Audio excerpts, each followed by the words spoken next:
22 games in, and Arsenal sit top of the league.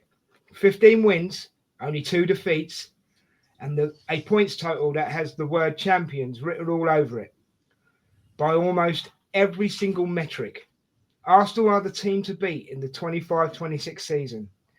After, after finishing as runners-up for 3 straight years, the question isn't can they challenge anymore, it's much bigger. Can they finally finish the job? The stats look incredible. The attack is scoring for fun. The defence is the tightest in the league.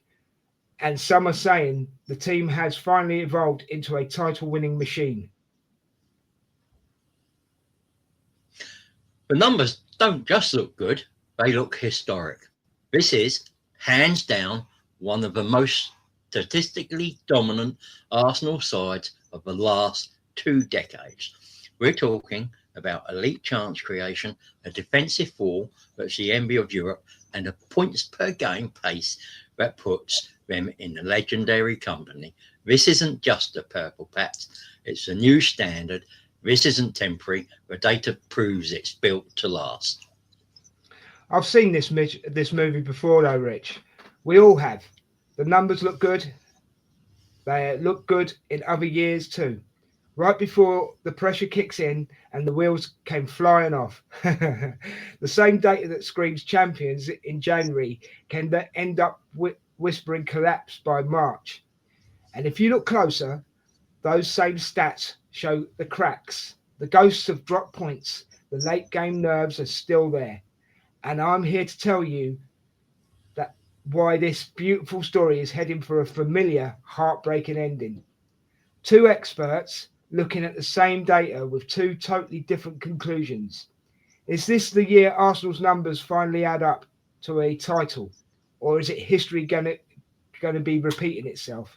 We're going to break down the attack, the defence, the intangibles to find out is Statman Rich's data dripped of optimism or is it something to do with Des the Wise's sceptical realism? Let's get into it. All right. Let's start at the sharp end of the pitch.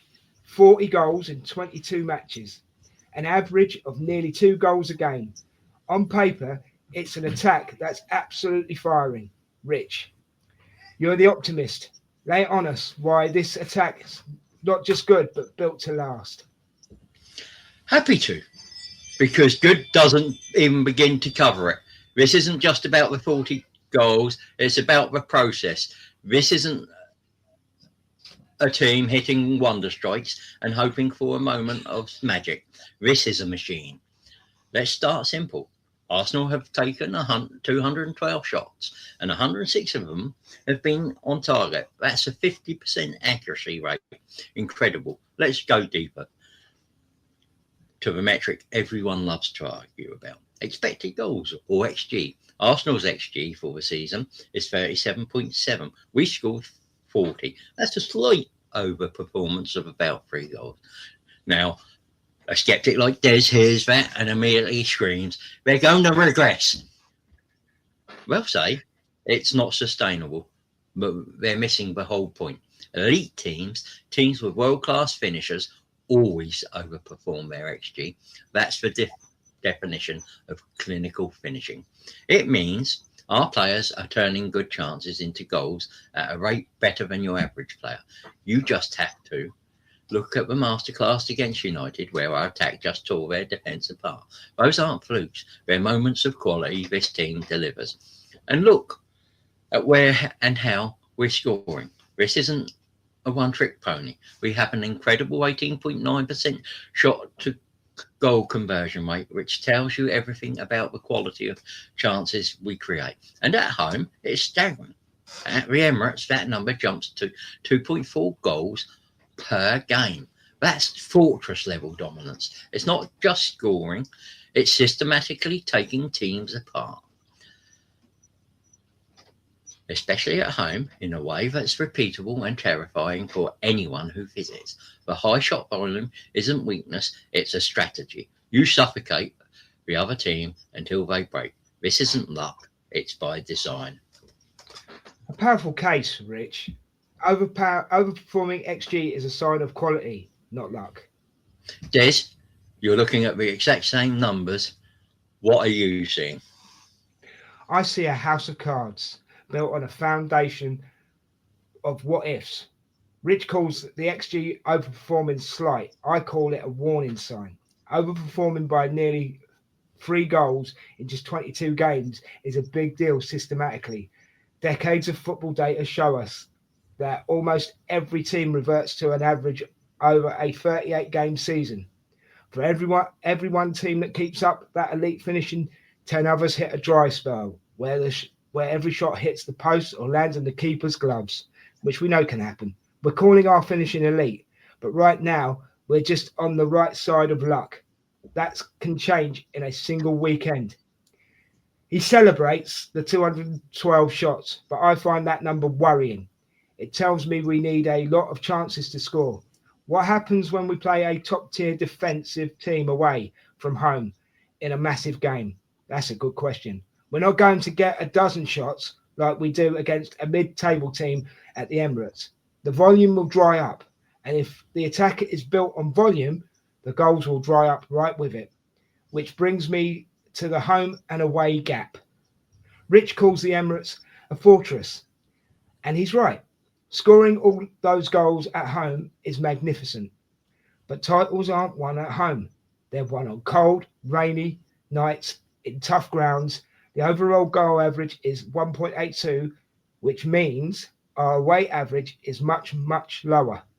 The points to a team that's a bully when it's comfortable, but maybe a bit fragile when it's taken out of the comfort zone. And finally, those 5 draws, 15 wins is great, but 5 draws means that in more than 20% of our games, this unstoppable attack couldn't find a winner. If we're so clinical, why did we walk away with just 1 point 5 different times? To me, that doesn't show a sustainable machine. It shows a team that has no plan B when plan A doesn't work. The numbers don't lie, Rich, but they tell a different story depending on where you look. You're falling into that classic pessimist trap, Des. You will see 5 draws and call them 5 failures. I see 5 matches where we didn't lose, banking crucial points. You see XG over performance as a cliff we're about to fall off. I see it as a proof that the coaching and recruitment has turned our forwards into finishers who are simply better than average. It's not luck, it's talent. Every great title winning side overperformed their XG. It makes them great. And you say there is no plan B. The evidence says otherwise, the opposite. The goals are coming from everywhere, open play, set pieces, where we still a huge threat, and from different players every week. It's not one guy carrying the load. When one forward has a quiet day, another one steps up. But that's not a fragile system. That's a deep, versatile attack. The draws aren't a weakness. They're a sign of the resilience we were missing in past seasons, where one of those draws could have easily turned into a loss. Resilience is a nice word, Rich, but the league table doesn't give you points for trying hard. It gives you them for wins. And those 5 draws are 10 points dropped. 10 points dropped that could be the difference between lifting a trophy and another year of asking what if. You call it versatility. I see a team that depends on certain patterns of play that every top coach will have spent the winter break figuring out how to stop. The second half of the season is a different animal. Teams have studied you. That slight overperformance, that resilience on home form, those frustrating draws, they aren't just numbers, they're symptoms of a problem that the pressure of the title run is going to expose. Could you go and get some cheese, please? Because Let's flip to another end of the pitch where the story seems even more one sided. Just 14 goals conceded in 22 matches. That is a jaw dropping average, and it's by far the best in the Premier League. Rich, this seems like an open and shut case. Is this the best Arsenal defence of the modern era? It's not even a debate. This defence is the foundation This title charge is built on, and it's what makes this year different. Des, 14 goals conceded is frankly absurd. It's a number you'd expect from a classic Italian champion. But again, look at the process. This isn't happening because our keeper is making a dozen unbelievable saves every match. It's happening because the opposition is barely getting a sniff. The underlying numbers are just as dominant. We've racked up 147 interceptions, 56 blocks, and a massive 469 clearances. These aren't just passive stats. They paint a picture of a proactive, aggressive defence snuffing out attacks before they even start. The interceptions show our players are reading the game at an elite level. The clearances show a no-nonsense attitude. When the ball gets near a goal, there's no panic, just clear it. And we have to talk about the clean sheets. That run of 8 straight clean sheets across all competitions earlier in the season wasn't a fluke. It was a demonstration of this team's defensive power. It showed a level of focus and systematic strength we haven't seen in years. This isn't new either. It's an evolution. We also had the league's best defence in 24-25. What we're seeing now is that system being perfected. It's built on a high press, a compact shape, and the incredible recovery speed of our defenders. So when you ask if this form is sustainable, the defence is your answer. A resounding yes. An attack can run hot and cold. I'll give you that. A defence this good is constant. It travels, it wins you points on your off days, and it wins you championships. Hard to argue with 14 goals conceded. Des, it feels like you've got your work cut out for you. How can you possibly see a negative in this defensive record? You're just throwing numbers at me though, Rich. You don't. You put it in context. 14 goals conceded is a phenomenal record. I'll absolutely give you that. But sustainability isn't about what you've done. It's about what you're going to do. My job is to look for the warning signs, no matter how faint they are. First, let's talk about the schedule. Have we really been tested yet? How many of Europe's elite attacking teams have we faced away from home? A kind run of fixtures can make any defence look like world-class beaters. The real test comes in the spring when you're playing desperate teams fighting relegation and title rivals in back-to-back away games. It's crazy. Second, we're not invincible. We've lost 2 games. The defence was breached then. And more telling, let's look at the ghosts of seasons past that Rich is so quick to forget. In the 24-25 season, we dropped 21 points. That's a lot of points. Winning positions. 21 points of deep-seated fragility. The pressure is on. I have to bring up the Buendia goal that ended our 18-match unbeaten run. Do you remember that, Rich? A late injury time winner. A dagger to the heart. That one moment is a flashback to all the times this club has snatched a draw or a loss from the draws of victory. Has that mentality truly gone away? One late goal might suggest otherwise. It just plants that little seed of doubt. Rich celebrates the system, but a system is only as good as the players running it, especially when they're tired. This high-pressure, high-energy defence demands unbelievable physical effort. We're still in the Premier League, the Champions League, the FA Cup. Can the starting 11 keep up the intensity for another 4 months, or will the press get a fraction slower? Will the recovery runs become a yard shorter? These are all questions we have to ask, because a yard is all it takes in this level. That's when the system that looks impenetrable suddenly becomes vulnerable. So yes, the numbers are fantastic, but they're in the past. I'm worried about a future filled with fixture congestion, immense pressure, and the psychological scars of the past failures, Rich. The ghost of seasons past argument is the last refuge for a sceptic with no current data, Des. Dropping points last season is irrelevant. This is a different group, a year older, a year wiser, and with another year of Arteta's philosophy burned into them. You bring up Brenda's goal as a sign of fragility. I see it as a fluke that broke an 18-match unbeaten streak. 18 matches. That's half a season of being invincible. If one late goal is the only crack you can find, then this foundation is made of solid granite, Des.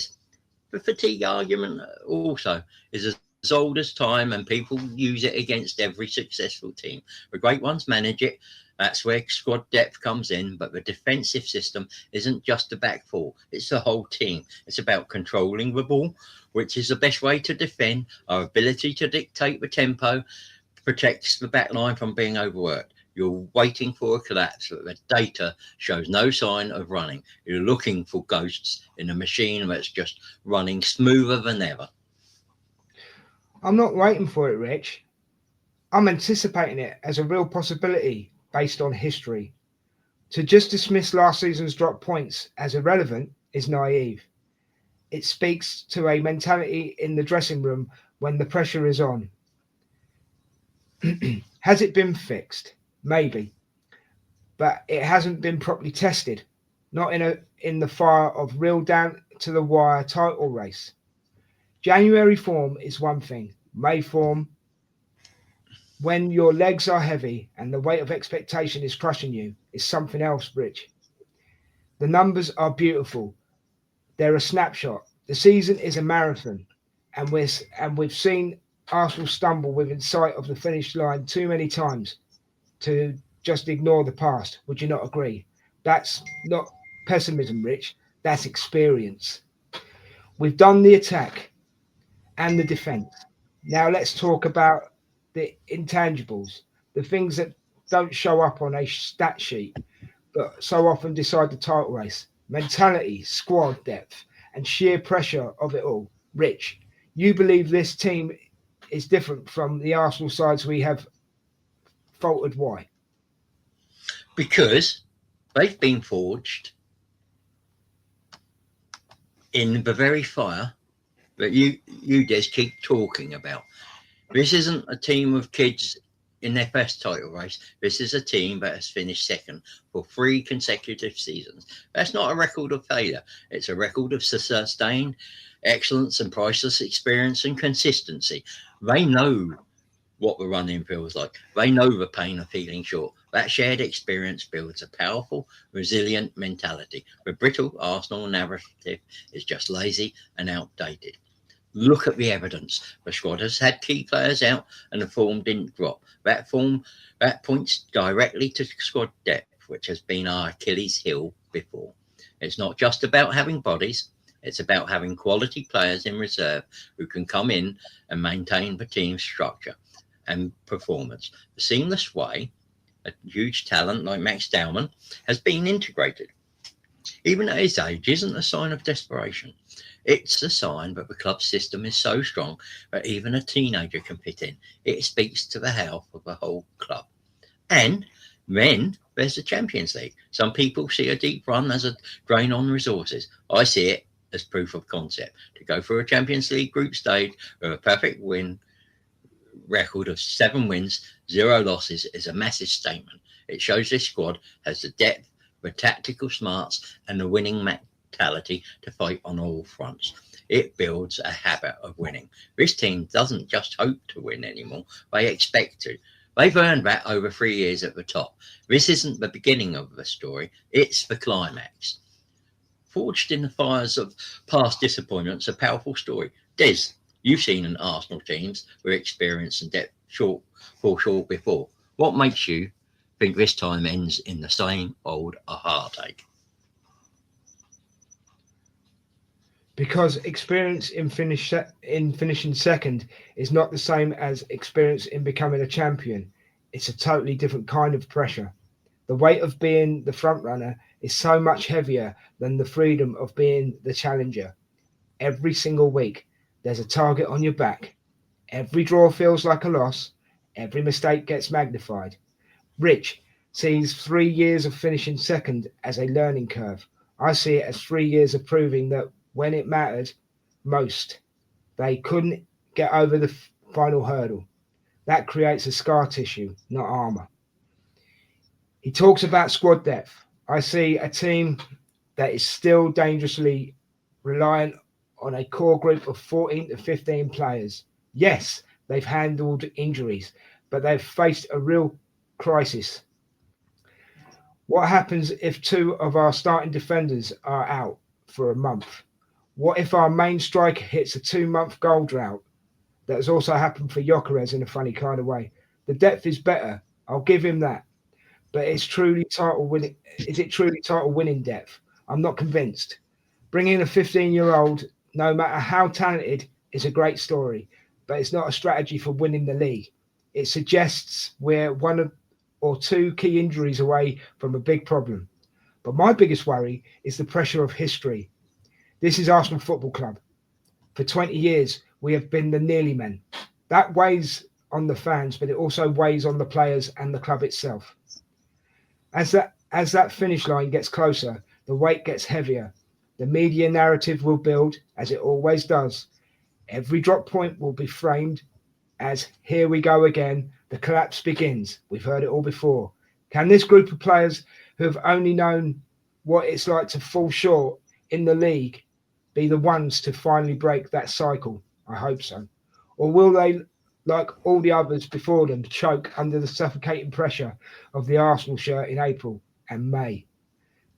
I've seen this movie too many times, Rich, and while I'm desperately hoping for a different ending, experience tells me to prepare for a sequel. You're stuck in the past, Des. You're analysing the club's history instead of this team's data. This team has consistently proved it isn't fragile. You talk about scar tissue. What about hunger? What about the burning desire to right the wrongs of the past 3 years?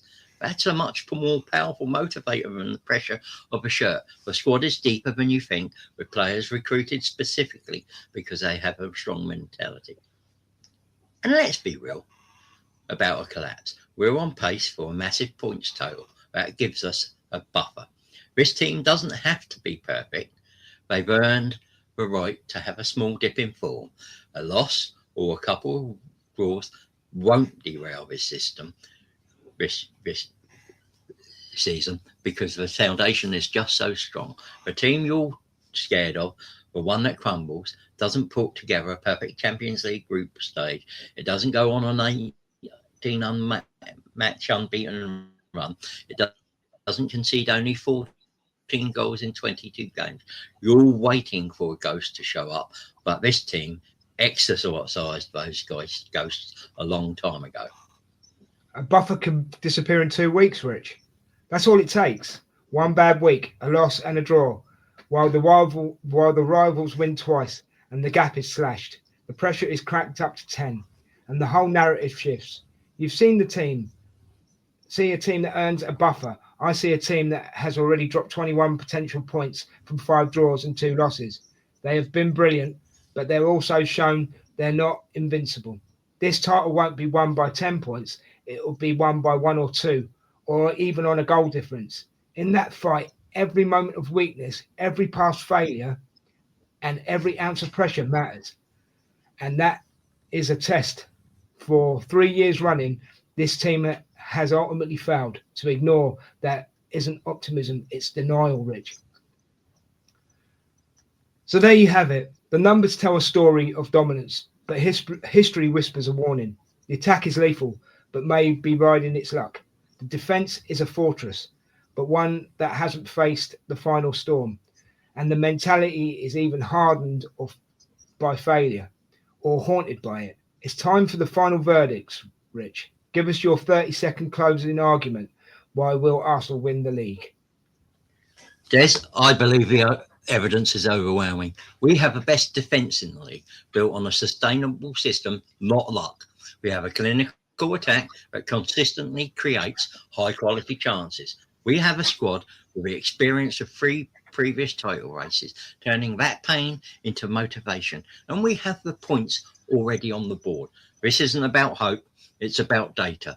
The numbers prove this is the best balanced Arsenal team in a generation, and they are on a clear path to lift the Premier League trophy. This form is the new reality.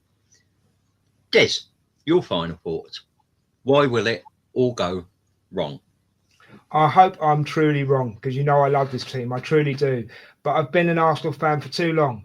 I've seen the warning signs, the overperformance in attack that has to correct itself eventually, the lingering fragility that has cost us so many points in the past, and the immense suffocation pressure of history that this club carries. The second half of the season is where titles are lost, not won. And until I see this team actually lift a trophy in May, the ghosts of collapses past are going to loom large. The numbers are a beautiful dream, but I'm afraid a familiar nightmare is waiting just around the corner. There you go, guys. Two experts, two compelling arguments from the same set of facts. One sees a champion in waiting, the other a tragedy in the making. Now we turn it over to you. What do you agree with, me or Statman Rich? His data or my optimism? The wise, cautious realism. There's the wise, cautious realism. Let us know what you think in the comments, and thanks for watching.